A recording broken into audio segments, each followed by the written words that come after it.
Good afternoon and welcome to Building a Better Board, a webinar from the Loyola University Family Business Center. My name is Andrew Kite. I'm the Executive Director of the Family Business Center, and we're delighted to have you with us today. Before we get started, I want to highlight that in the upper right hand of your computer screen should be a dialog box, and in that dialog box you can enter questions that you might have for either myself or the panelists throughout the webinar. We may stop midstream and answer a question if there's something that comes up, but we'll definitely try to get through as many questions as possible before the end of the webinar. So please type your questions in when they come up. On today's webinar, we're going to explore models for participation, family participation on the board. So what are the different ways that family members get onto boards and structure their boards? We're going to talk about methods for preparing family board members. We're going to talk about what family board members need to know, importance of communication between family and the board, and how to hold some effective meetings. And we're delighted, as we often do on these webinars, to have a live family story about how Dawn Food Products went through the process of first creating their board and then reinvigorating their board, because as we'll learn, you know, the evolution of a board is a process, and boards are not static. So Sarah Richmond, who is both a director of Dawn Foods as well as the president of the Family Foundation, will be joining us to share a little bit about the Dawn Food Products story. Before we get into the meat of the presentation, I just want to remind people about some important upcoming dates. On February 11th, we have Women in the Family Business Making Connections. It's my favorite event of the year because it's the only event that I don't have to go to for the Family Business Center.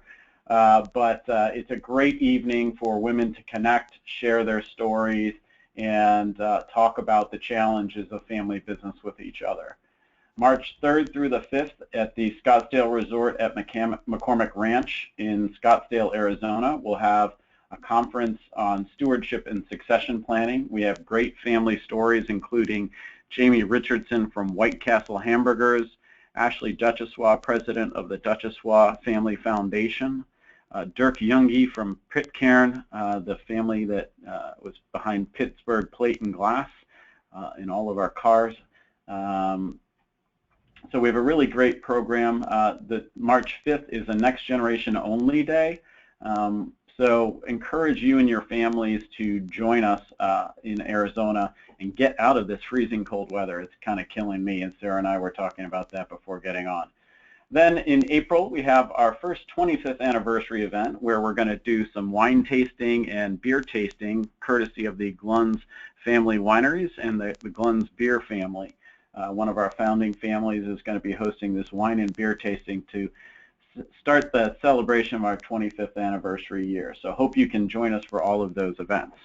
But let's get into the meat of the story, which is talking about family business boards and how these boards can help our families grow and develop. As many of you who have been involved in the Family Business Center for a long time know that often what we talk about is the overlap between family business and ownership, so family management and ownership. And the board plays an important role in balancing these three systems, because we know that if the family system dominates, you know, often we're caught up in family drama and the business wanes. If we focus too much on ownership, we're taking too much money out of the business and we're not keeping enough capital in the business to keep it vital. And if we focus too much on the business, family relationships often tend to deteriorate.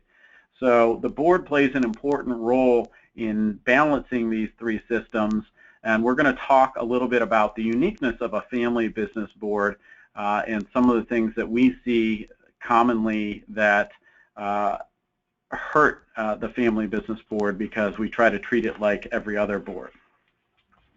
If we go to the next slide, we'll see the reason for that is that most board best practices and many of the independent directors that are floating around out there operate on the public company model or the market model.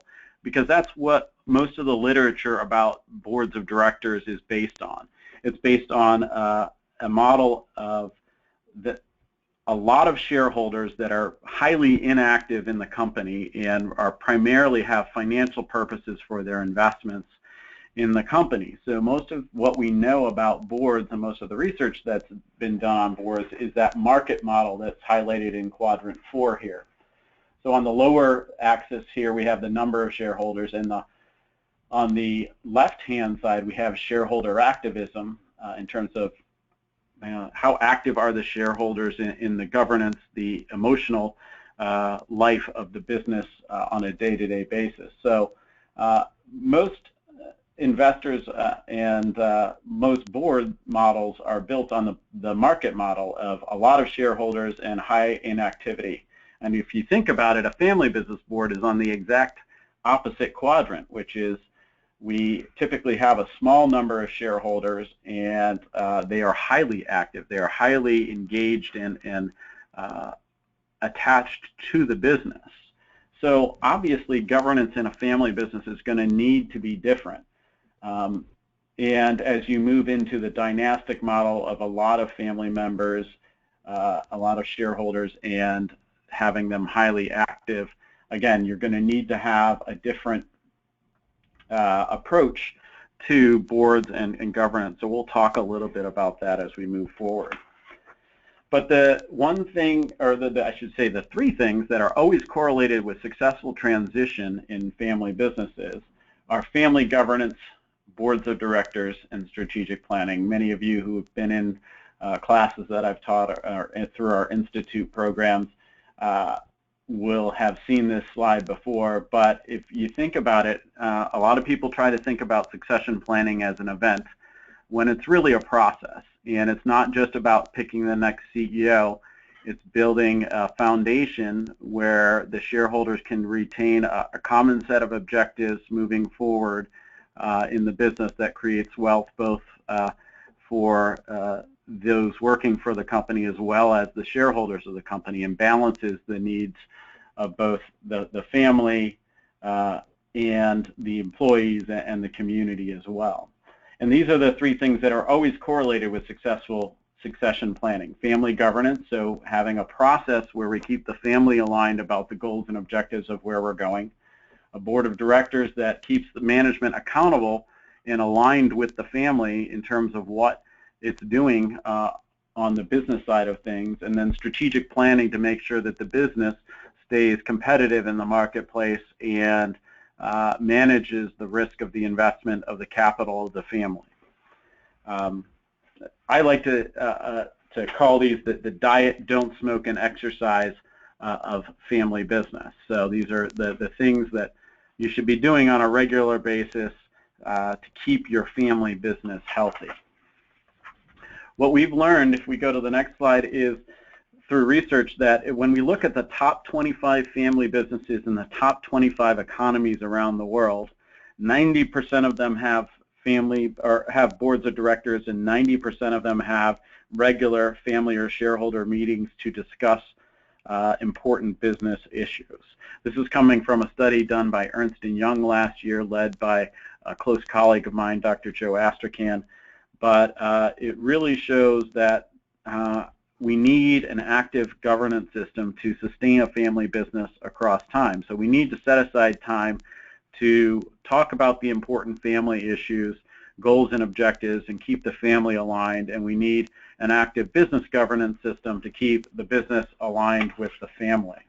Because if we go to the next slide, we know that an emerging body of research is showing that ownership unity and family cohesion are the greatest advantage that a family has in a family business. If the family is unified, they can make good decisions about the longevity of the company, the strategy of the company, the employees of the company, and the communities that the company exists in. But yet, this is not typically understood at the board level because boards are built on a public company model.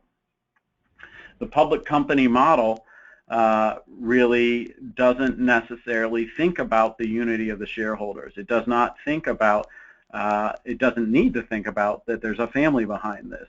they may think about who are our major voting blocks, but it's a much more potentially politicized situation, and shareholder activism is seen as a negative thing. Oftentimes, a shareholder pushing their specific agenda. It's not that that doesn't happen in family businesses, but hopefully, if we're doing our job on the family governance side, we're building a unity of vision, a unity of commitment to the family business across time, and that ownership unity gives us an advantage in competing with non-family businesses in our marketplace. And one of the most common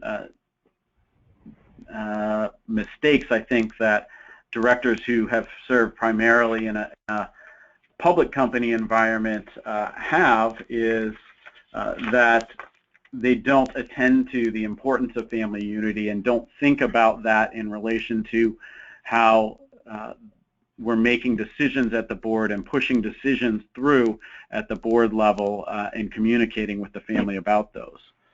Just to give you a little bit more information about breaking down this unity, we'll go to the next slide. And this research was done on 200-year-old family businesses, and what is it that kept the family connected, cohesive, and committed to the family business. And there were 4 aspects of their level of cohesion.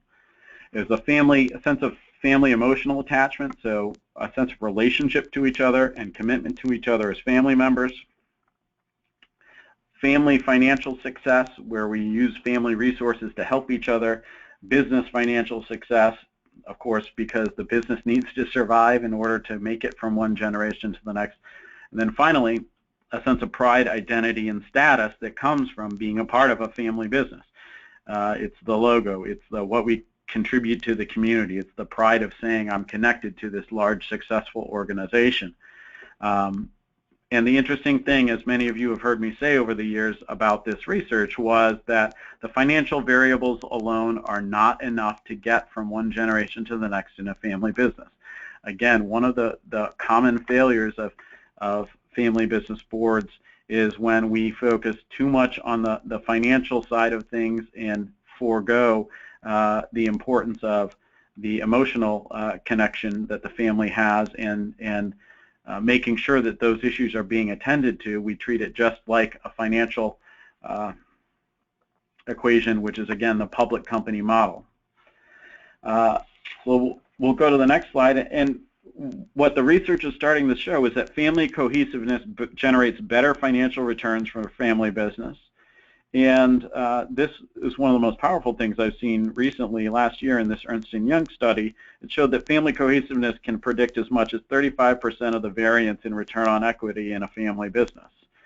So I'm trying to put that family cohesion idea in terms that board members might understand, is that it does have a financial impact, and we do need to attend to it as directors in family businesses.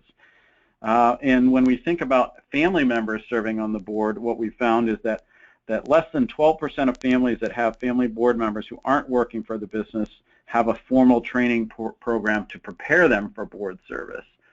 So all of this is to say that a board is an important governance body in this process, and we need to attend at the board level not just to the financial success of the business, but thinking about how do the decisions we make as a board impact the cohesiveness of the family. It's not to say that the board's responsible for that. That's really the area of family governance, but they need to be aware of and thinking about that. Now, the role of a family business board is to provide accountability to management for articulating and achieving a vision and strategy that's consistent with the values and mission set forth by the family. So I think you can understand, one of the common problems is if we're not clear about what we want as a family, if we don't have a unified sense of where we want to go, it can be hard for the board to really achieve those goals and objectives.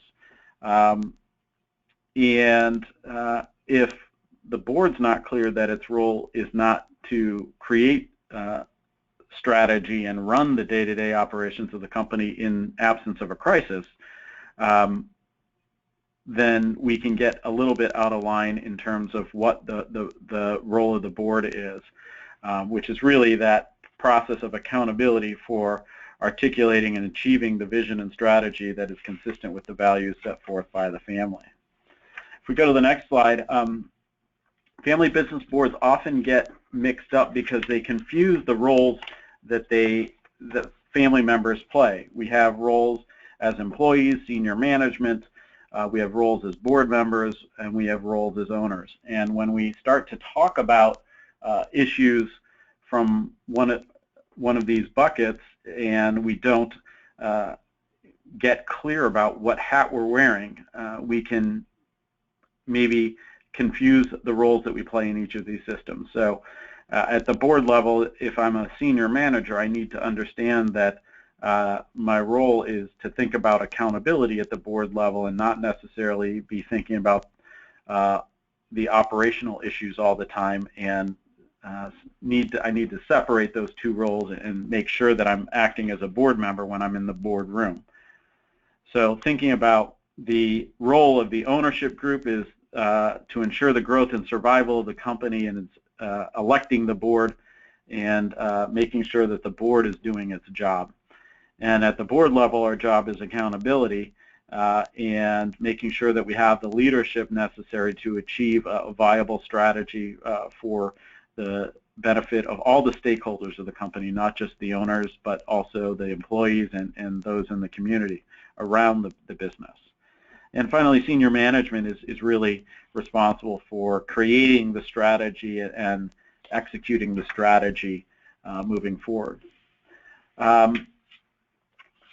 I don't want you to leave this webinar thinking that boards are a static thing, and I think we have a great family case study in Dawn Foods to talk about how a family business board evolves. And after Sarah talks, I'll come back and I'll talk a little bit about preparing family members for board service, holding effective meetings, and models that families often have for their boards. So with that, I will introduce Sarah Richmond, who I said before is a board member of Dawn Food Products. I'll let her tell you a little bit more about their family and business and how their board has evolved. And I think we should all remember that perfection is the enemy of good, that every board can be improved, and even if we don't have a board, we all have one legally in the documents of our companies, but how much have we brought it to the forefront and used it to help grow our businesses moving forward. So with that, I'll hand it over to Sarah to tell you a little bit about Dawn Food Products. Thank you. Hello, and pleasure to be here. So we can go to the next slide, and I'll give you a little bit of the history of a board at Dawn Food Products. So my grandfather ended up in full ownership of this company in about 1955. 2 years later, his eldest son, my Uncle Ron, joined. Then my father in 1968, and my other uncle, Miles, in about 1970. So in the 1960s, the board members were really my grandfather, my dad, two uncles, and my Uncle Ron's wife served on the board too. I don't know that she actually voted. I think that was more of a peacekeeping measure in the household, and she acted as a secretary, note taker, if you want to say. And that was through about the 1960s. Our first independent board member occurred in 1986, shortly after the death of my grandfather. My grandfather died in about 1984, very unexpectedly, and this lawyer, who's now and is still on our board, helped craft a trust that all of the Dawn Food Products stock is now in. And as a result, he was asked to be an independent board member and still is on our board and has been since that day in 1986. Between 1986 and 2012, there were a smattering of president and C-level employees that served on the board. Largely, these were CFOs. A few were, excuse me, in upper presidential levels, and they served on the board on and off as they were employed, and I'll kind of discuss that with you in a minute. The very last of those people retired in 2012, and as you'll see in a minute, as on our current board stands, no one who is employed within the company other than family members is on the board, and I'll explain that in a little while too. In 1995, Ron's oldest daughter, Carrie, my cousin Carrie, became the first G3 board member, a voting board member. And so she joined the board in 1995, and shortly thereafter, or no, maybe it was 2006, she became our CEO. So she has been on the board since then as the first G3, and she is also now the CEO. In 2011, my cousin Aaron and I, Aaron is the son of my Uncle Miles. The two of us joined the same year, and I'll discuss the training we did or didn't have as part of that shortly as well. And then we had a smattering of independent board members that were brought on here and there from about 1990 through 2012. Sim Lowell, who you will see, that attorney I spoke of, is still the only remaining independent director. All the others that have been there are now gone. And as you can imagine, for a company with this long of history, it was a bit enlightening to see what's transpired with the board over the years. And as of this year, based on literally 2 years of work, we have hired 2 brand new, very independent directors, and they start as of January 1. We will be doing their onboarding the first few days in February, and they will attend their first board meeting at the end of February. So that's kind of exciting, much more formal structure, and really going to look forward to their input. So on the next slide, this is kind of what we've gone through recently, and I'd say the last 2 to 4 years. I sat on the board for a few years, and although I was an active board member and certainly spoke up and had votes, I didn't see that our board was actively engaged in doing anything other than providing feedback and guidance to management. And I thought there was more strategy that we needed to be bringing to the table from a board perspective. So I took it upon myself to do a bunch of research with Andrew's help and a few other people on what exactly is board strategy and who's involved and what do we do. So in that, we updated all of our board documents and added a few new ones. We now finally have on paper a formal board charter, our code of excellence, and our charter and bylaws were updated and brought into the 21st century. It was kind of humorous to go back and look at those and see when they were last updated. Things like email didn't even exist the last time this paperwork was done, so it was nice to get all that updated. Then we'd never done a self-analysis. We'd always kind of just operated the way we always had, and we decided we needed to ask our leadership team. We call our all of our presidential level team members from various aspects of the company, our CFOs, our IT guys. We have different business units, and we have presidents at the heads of each of those. We asked them for their feedback and said, what do we do well?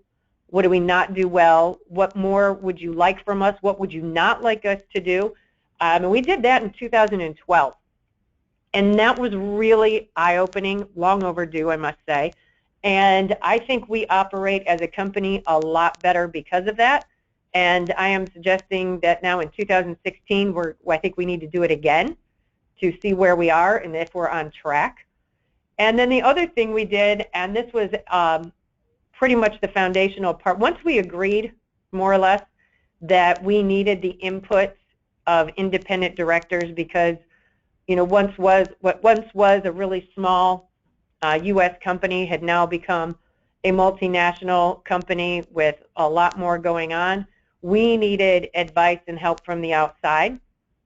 So we did a skills gap and self-analysis and rated each of our own areas of expertise, and then looked at the gaps and said, okay, based on this collective group of board members, here's where we have experts and lots of experience, and here's some big gaping holes.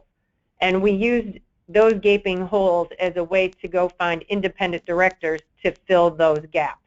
And it became readily obvious of what we needed. And as a result, we wrote a very formal job description of what we wanted, and we decided to hire 2 independent directors for a couple of reasons. One, if you were to hire an independent director new to the board, and he or she is kind of a loner, so to speak, and certainly they can bounce their ideas and thoughts off the one independent director who is still on our board, and I use that term a little bit loosely because I truly believe that even though you've never fully worked for the company, although he has as a consultant over the years, but when you've been embedded with a board for 30 years, I really do question how independent that makes you anymore. So hiring one independent director we thought was kind of ostracizing for he or she, so we agreed to hire 2 so they could kind of come in as a team and have each other's backs and kind of work arm in arm together and have that newness experience together. And then after writing our job description, we were very fortunate that between our leadership team, ourselves, Sim, our outside attorney, and folks like Andrew, we were able to collect resumes and interest from probably over 10 candidates, people who had interest and had skills that would fill the gaps. And we ultimately boiled it down to 4. We interviewed 4, 3 were interested, and we hired 2. So that was really a unique process. It will change the face of our board dramatically. It will make us much more formal. I think it's going to bring a lot more strategy and perspective. And we're very, very excited to have the outside advice as well.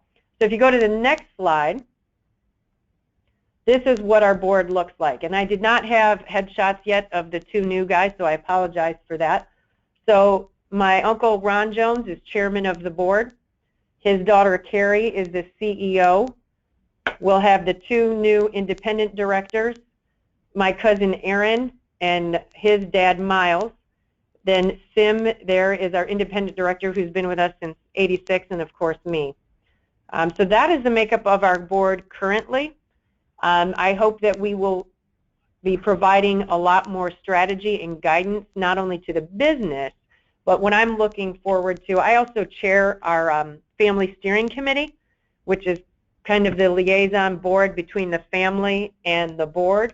And our family steering committee has been working with Andrew, and we are developing slowly but surely a family strategy that we are going to formally write up and give to the board.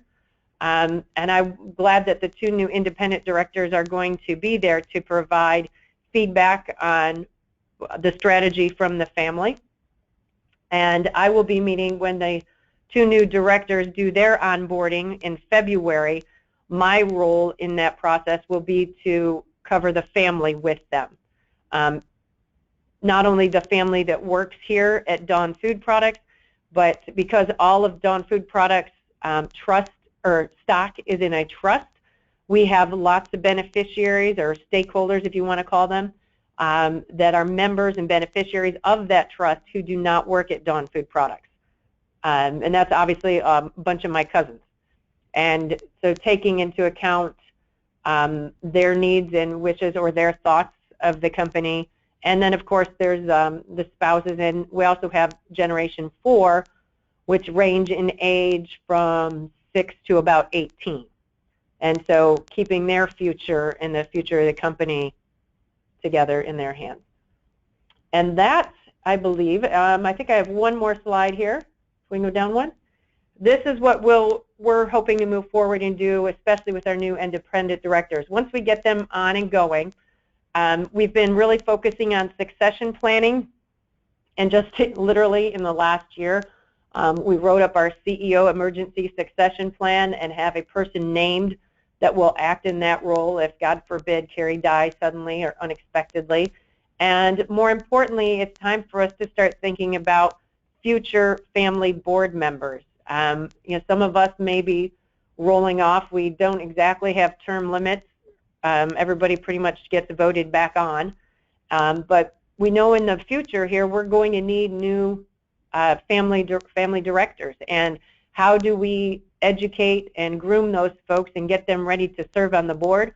And I'll be honest with you, Aaron and I had no training, Carrie. I don't believe we were put through any formal process, and I do regret that to a degree. I think we're holding our own and we're doing just fine, but to have been through some coursework outside or inside of Dawn would have been very beneficial, and I would like to provide that for sure to the next generation, or even some G3s in our generation who maybe don't work at Dawn who might like to be a family shareholder and do that.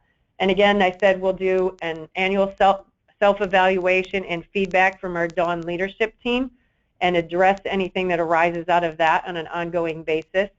And then working with, of course, our leadership team to achieve the company strategy. And I think these new independent directors are going to be great in providing some much-needed independent feedback from their experiences and everything that they've been through. These are some really sharp guys, and I think their input is going to be very valued at the upper management level. I think they'll provide a lot there. And then, of course, as I mentioned, working closer with the family on the family strategy and needs and really making that a formal situation. We really haven't done that much in the past. The business and the family were kept somewhat separate. We're really bringing that together in a very positive way now, and trying to maintain that and maintain that harmony between the two is going to be another big role. Sarah, we have a question that came in, and before we move on to the rest of the presentation, I thought it'd be a good time to ask it. Sure. There was a question that came through about how are you onboarding those new independent directors? Yeah, so we we enlisted the help of our Chief Global Human Resources gentleman, and we look at the onboarding that we have for any new team member. Obviously, this is a little bit different at a higher level. Both gentlemen will be meeting together, but one-on-one with each member of the leadership team. So the president of our international division, president of U.S. Bakery, president of U.S. Distribution, IT, global HR, and the corporate secretary. These gentlemen will meet with each one of those people one-on-one. They will also meet with every single board member and cover various facets there and getting to know the board in a deeper way as well. And then we'll be going over just basic HR stuff, paperwork, travel, that kind of thing. But we have very purposeful meetings with all the people they're going to need to know and interact with. Got you. And one last question before we move on. Do you ever envision having an independent chair? It could happen. I'm certainly, it's hard to see the future. I wouldn't think that's very likely for the time being, but certainly that could happen down the road. All right, one last question before we go. Yeah. You seem to have you've hit the oil well here. Who on the board is the lead liaison to the family who are not on the board? That's me. As the I chair the Family Steering Committee, and that's part of the reason I am on the board, and I am that liaison between the rest of the family and the board, and I'm in charge of seeing that all the board meeting minutes, the Family Steering Committee minutes, all that kind of communication gets out to the entire family at the end of the meeting. Okay, great. Well, thanks, Sarah. We may come back to you for questions at the end. We still have some questions in the queue, but I want to move on to the next slide, which really, I think as you can hear in the Dawn Foods story, is that a board is not static. It evolves, and we do the best we can with the resources we have, and we saw in the story of Dawn, we started the board, we've played around with independent directors. We've had some success, some not success, but here are a few models that families typically have for director involvement. It starts often with just working family, and what this board typically ends up with is you're working for the company as your qualification for the board, and it actually ends up being more of kind of a management body than it is truly a governance body. But sometimes that type of board can work. But oftentimes we end up with a board that has branch representation. So family board members are serving to represent their branch. They may or may not have the business qualifications to serve, but the family is approaching it from a branch mentality. But ultimately, if there's enough trust in the family and the family is unified, we can be moving towards a situation where all of the family members who are serving on the board are professionally qualified with specific skill sets to serve on the board. And I say this because the unity of the family is often reflected in the choices we make in terms of board composition. So you could try to put in a completely professionally qualified board into a family that doesn't have a high level of trust and isn't working very well, and it could blow the family apart. And we've seen that in such different situations. So think about what the structure of your board represents about your family if you have a board, and know that a board evolves, and we should continually be asking the question is this a board we need both for now and in the future, and how will we evolve? If we go to the next slide, we'll talk about what we've learned. So we did a research study over the last 12 months that really looked at compensation and composition of boards, and we've found a great prevalence of most families have boards that have family members who are employed by the company on the board. About 90% of all the families surveyed have family members employed by the company on the board. About a little over 70% have independents, and a little over 70% have family members not employed by the company on the board. So that's just to show you in family businesses there are a lot of different models, but having that mix of family employed by the company, family not employed by the company, and independence is an important characteristic of many family businesses. In the same research, we found that independent directors are typically paid, so about 70% of those with independent directors pay them, about 25% don't. And actually the pay for family directors is often less, meaning that because there are employees on the board, they typically don't pull a board fee because their board service is considered a part of their employment with the company. So that's why the percentage here of family directors being paid is only just over 50%. So I want to start to talk a little bit about what are the common deficits that board members have when they come to the table. And I'm going to start with family board members. And the most common deficit of most family board members that I see is understanding the financials. And certainly not all of us are born to be financial wizards, but we have to develop a certain level of comfort if we're going to serve at the board level in looking at the financials and interpreting the financials and connecting those financials to strategy. That's one of the core things we try to do in our Family Business Stewardship Institute, and I'll talk a little bit more about how I'm going to be building that into training for family board members moving forward.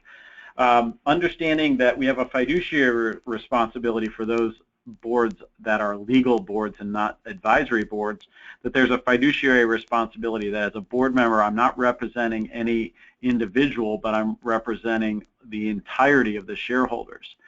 Now, sometimes we can misinterpret this fiduciary responsibility as just being the financial best interest of the company. But if you think about the unity of the family and what the research is showing about the unity of the family and its impact on the financials of the company, it's not as easy as just saying we need to protect the business and do the best thing for the business at all times.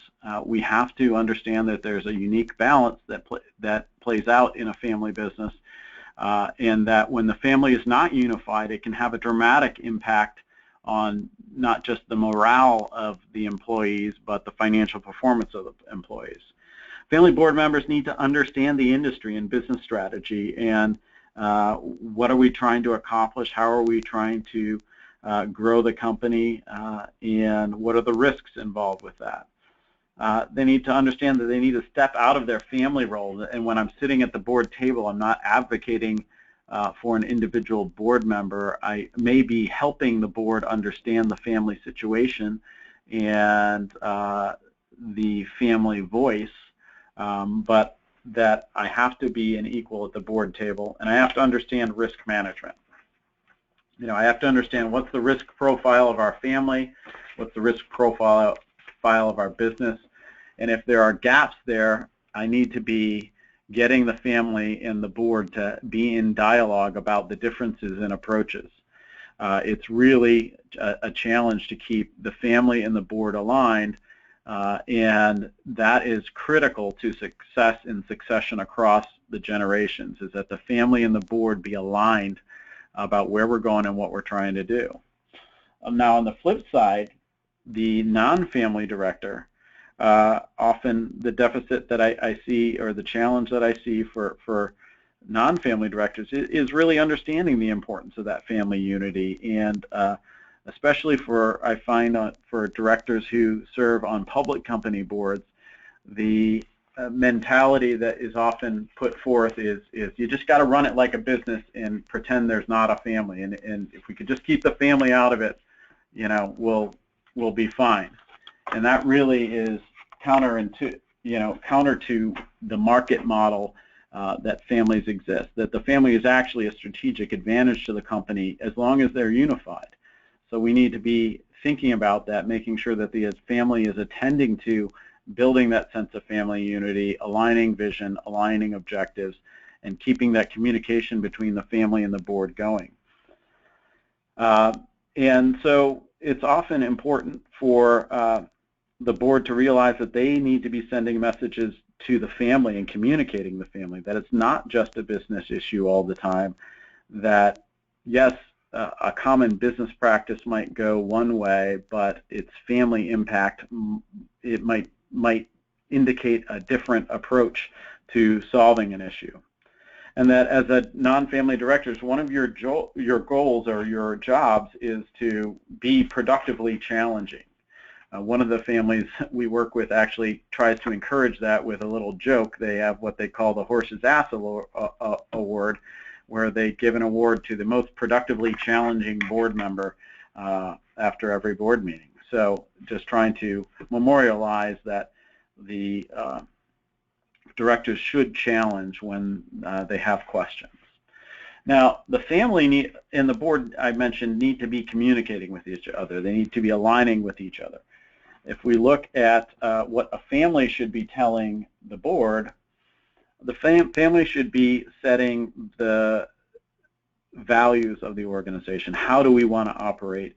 And a vision for the family's relationship with the business. Wherever possible, if we can be articulating to our boards why we are in business together, what we want to achieve both financially and non-financially, then the board is better positioned to, number one, make sure that those expectations are realistic, and number two, positioned to help management understand that and guide management to helping to reach those goals. The board also helps to create clear boundaries between the family and the business, and the family should make sure that they're explicit with the board about what are the requirements for family members' service on the board, and why are family members serving on the board, so that those directors can understand that. And the family should be providing clear expectations. And so obviously the family needs to understand enough about what's going on in the business and the industry so that they can have realistic expectations and dialogue with the board about those expectations and how realistic they are. But at the end of the day, the family should be supporting the board and management in achieving the strategic plan. The board, on the other hand, should be providing the family with a basic strategic plan, helping them understand the industry and supplier information, the status of succession planning. You know, one of our families said, one of the greatest, this is a next generation member who's now the CEO of their company, and said one of the greatest values our board brought me, or our family, was they consistently asked my dad at every meeting, what's the plan for succession? And finally, after a few years, my dad got tired of answering that question with, I don't know, and started working on a transition plan. So they keep your feet to the fire on succession planning, and the board should be helping the family understand the important successes in the company and the important concerns that affect the shareholder group that they should be aware of. So ideally, this happens when the family and the board have developed a good relationship with each other. So communication between the family and the board should be building strong relationships so family members know who the board members are, they have a sense of their qualifications and responsibilities, that they have trust in the board. As soon as trust starts to erode between the family and the board, it makes it very hard for the board to do its job. So we need to be thinking about what's the communication between the family and the board that's going to be increasing our sense of trust, aligning our vision, aligning the strategy, and helping family members understand the strategy. So on this slide, we have a number of methods that families use to communicate between the family and the board. So some families will have joint meetings. They may have their family meeting on one day, a joint meeting with the board on another day, and then the board will meet on the third day, so that there's some overlap between their family governance and their business governance. They may provide, have the independent directors serve as mentors to potential family directors or family members. They may exchange letters to state their purposes, and so that there's a memorialization of expectations and so on and so forth. And there may be some discussion about what information we can share and what we can't, because obviously at the board level there are some discussions and some topics that are confidential and can't be shared openly. We need to understand what those boundaries are and to manage that. But families need to have mechanisms so that they can build a relationship between the family governance and the business governance to work smoothly together. So what do family directors need to know? They need to understand finance, strategy, governance. Increasingly, they're going to need to understand the importance of leadership and keeping an engaged leadership team working for the company for their best interests. Talent is going to be an increasingly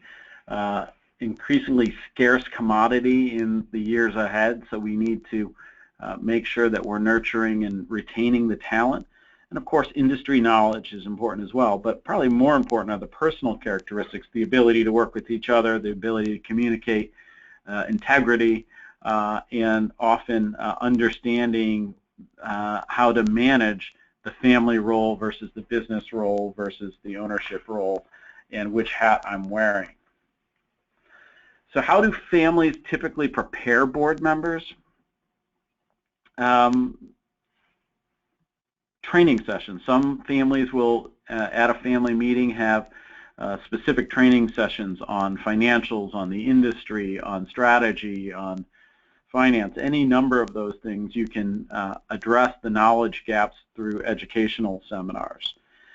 Some families will have a conference call after the board meeting with family shareholders to go over what was talked about in the board meeting and answer any questions that they might have, talk through the agendas that the meeting talked through.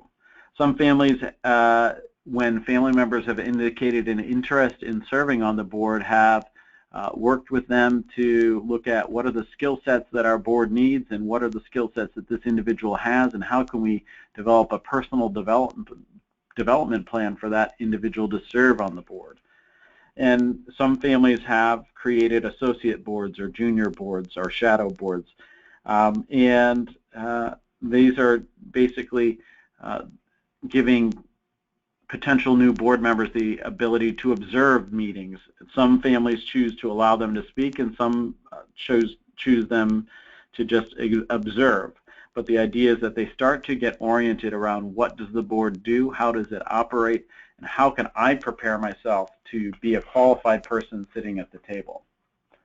I'm going to go through quickly the next couple of slides and then try to get to your questions, because there are a few questions that have come in. I want to talk about holding an effective meeting.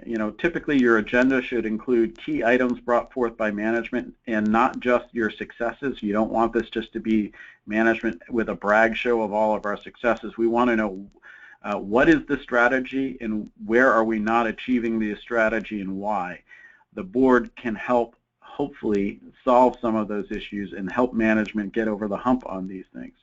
We want to review the past activities and how we're proceeding with the strategy, and we want the board to have some input in terms of going over the important issues, not just in the current day, but what are the potential risks that lie on the horizon that maybe management isn't keeping on their radar screen because they're too immersed in the day-to-day. So with your meeting, you should circulate the agenda ahead of time, allocate enough time to talk about the issues. I think one of the greatest mistakes a lot of families make is they don't structure their agenda with enough time to address the important issues, and they end up repeating repeating the reports given to the board members. So the board members should receive a board packet ahead of time with a lot of information. They should have reviewed it. We should never just report what was already sent out before the board meeting. We should be maybe doing a top-line review of it, but then engaging with that material and asking a question and dialoguing about that more than we should be just reporting back to the board. We should be managing the agenda so that we're consciously staying on task and always be reviewing the financials and understanding how the financials can connect to the strategy. Board members must be prepared, and oftentimes family members miss the fact that you have to put in usually several hours of good preparation to be a good director, anywhere from half a day to a day sometimes of sifting through the material, generating questions, understanding what the key issues are, and engaging with that. One of them, in terms of setting up that agenda to make sure we have enough time, we go to the next slide, is a little meeting rule to help you think about, do we have enough time in our board meetings to talk about the important items? If you think about the number of people that need to talk on an issue and how many items we have to talk about and how long do people have to talk, we can get a rough idea of, do we have enough time on the agenda? If 3 people need to talk for 5 minutes about 3 items, you're talking about we need at least 15 minutes for people to talk on each item, and then 3 items, so you got 45 minutes as a total meeting time, just to help you start to think about that. So here's a sample of agenda that many people use as a kind of a template to work for, and we'll get you all these slides so that you have them. And I'll end with talking about decision making and running the effective meeting. But decision making, we found that a simple majority vote can create accountability. Sometimes when we do consensus decision making, people won't speak up about important issues. We want to be cultivating an environment where we are in agreement and we all express our opinions. So sometimes a majority vote can just at least help us understand where people are on an issue and when we need to talk through an issue more effectively. But it's only if the board members can live with and support a vote when it happens. In running an effective meeting, the chair controls the meeting and makes sure that people talk uninterrupted and not for too long. They keep their eye on the agenda and the time and make sure that we can get through it in enough time.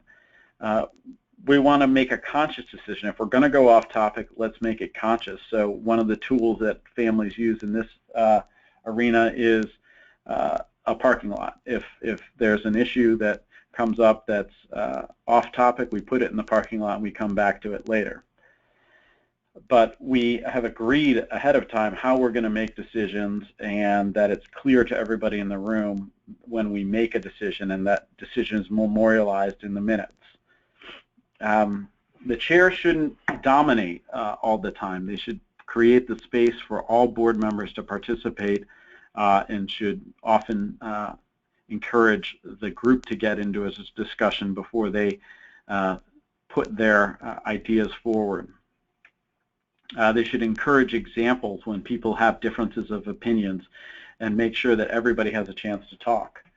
And wherever the boundary between family and business issues come up, try to highlight that and make people aware of that.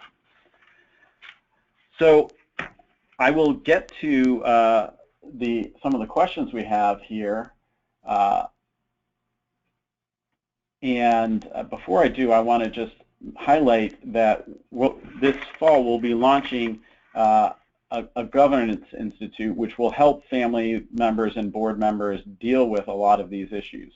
We'll have a program that will help family board members prepare for board service. We'll have a program that will help non-family members prepare for service on a family board, and we'll have a program for families that don't have a board to help them create a board.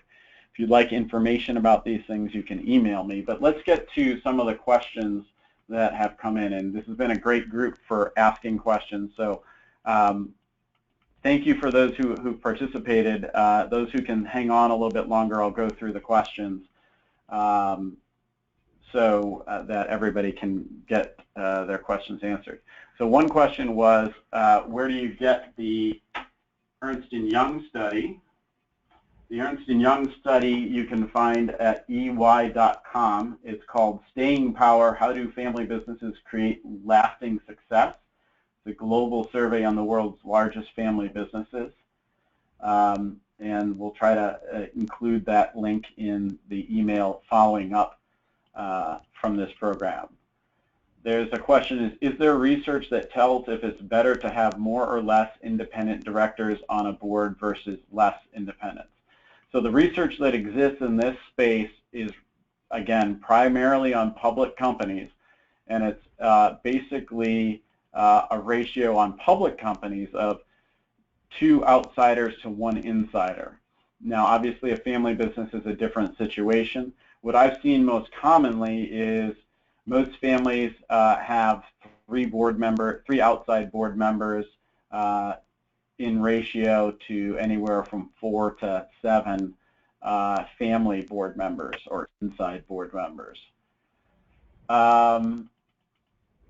Let's see. So this is a question for Sarah. Sarah, do you have any family members who work at Dawn who are not on the board? And if so, how is it decided who should or should not serve on the board? Yes, actually we do. My cousin Aaron, who you saw on the one slide, and his dad is Miles, he has 2 younger brothers that are also employed here in Dawn that are not on the board as officially as voting directors. They both attend most, if not all, of the board meetings as active employees. And I would assume that maybe somewhere down the line they would be asked to be on the board. Your question is very good, and the only person who can actually answer that would be my Uncle Ron. I believe that we were chosen to be on the board for basically our seniority. Of the G3, Carrie has been employed here the longest, then me, then Aaron, then Sam, then Ben. So I believe it kind of just went with the seniority. In typical family business fashion, I don't know if there was a whole lot of rhyme or reason. I do believe that the reason I was asked to be on there is because I lead the family steering committee and act as the liaison between the family and the board. And so I really serve that function and wear kind of two hats in there. But I can tell you that especially after hiring these two new independent directors, we would very likely go through a similar process before we ever had another family member on the board. And one of the things I'm looking forward to, quite honestly, is the Governance Institute that Andrew just kind of reviewed. And we would likely send any family members, employed here or not, who have any interest in sitting on the board in the future to go through that program. Great, thanks.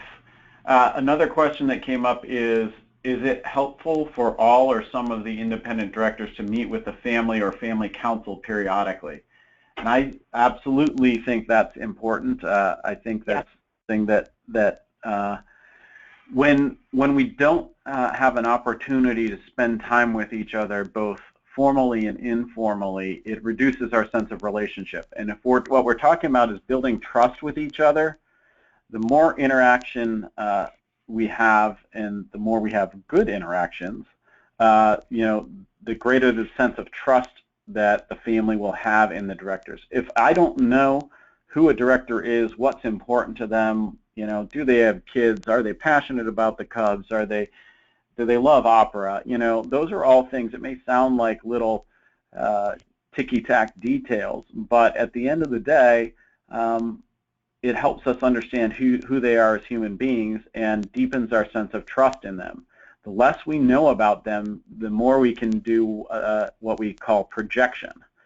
If somebody's a nameless, faceless person, it's much easier to say this person's evil, they're doing bad things, they don't trust me, they don't believe in me. It's much easier to demonize them than if you spend time getting to know each other and having dialogue between each other. So having regular interaction between the independent directors and the family is essential to building that trusting environment and that sense of trust in the board.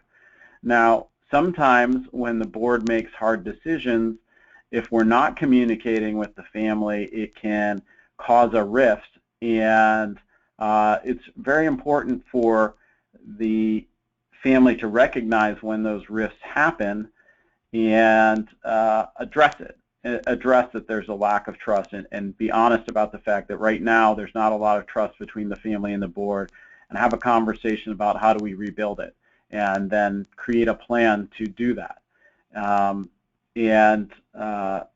There may be 100 different ways to rebuild that trust, but we must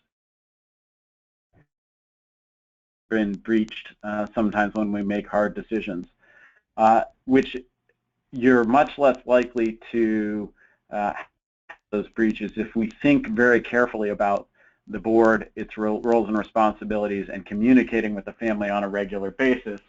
It's much less likely that something comes out of the blue.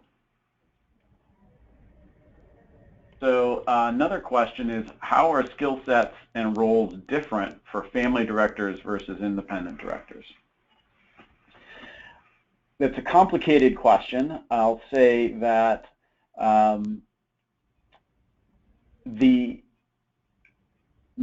what the ideal would be that family directors and independent directors are equally as qualified to be on the board, but as we all know, there are a lot of different qualifications we may need on the board, and family members bringing knowledge of the family, having the trust of family, and being the family voice at the board is an important skill set, just as much as maybe knowledge of distribution systems or information systems might be for an independent director.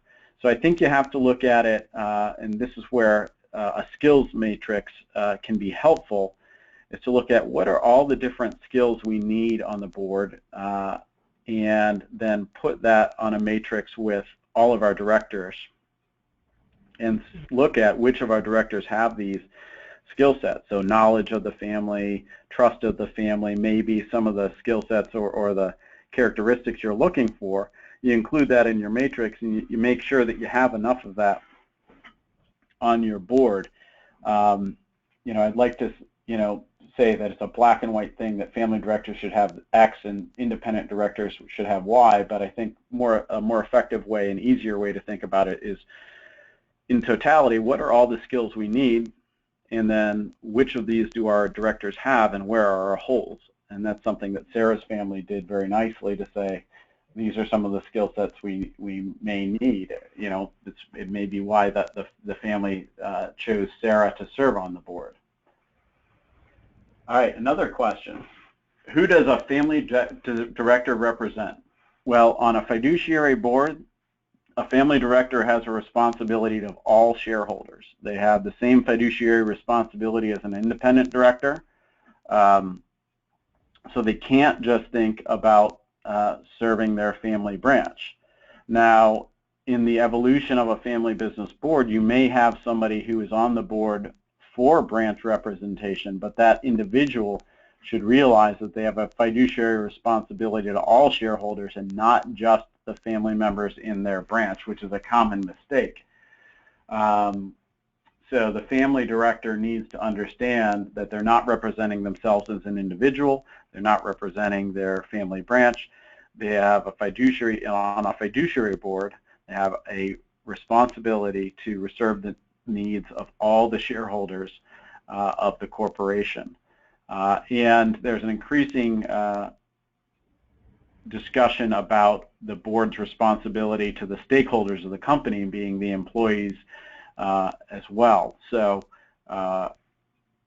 family members need to understand the breadth of the role of a director, and that it's not just about I'm representing the family voice or I'm just representing my branch. It's much broader than that. This is another question for Sarah.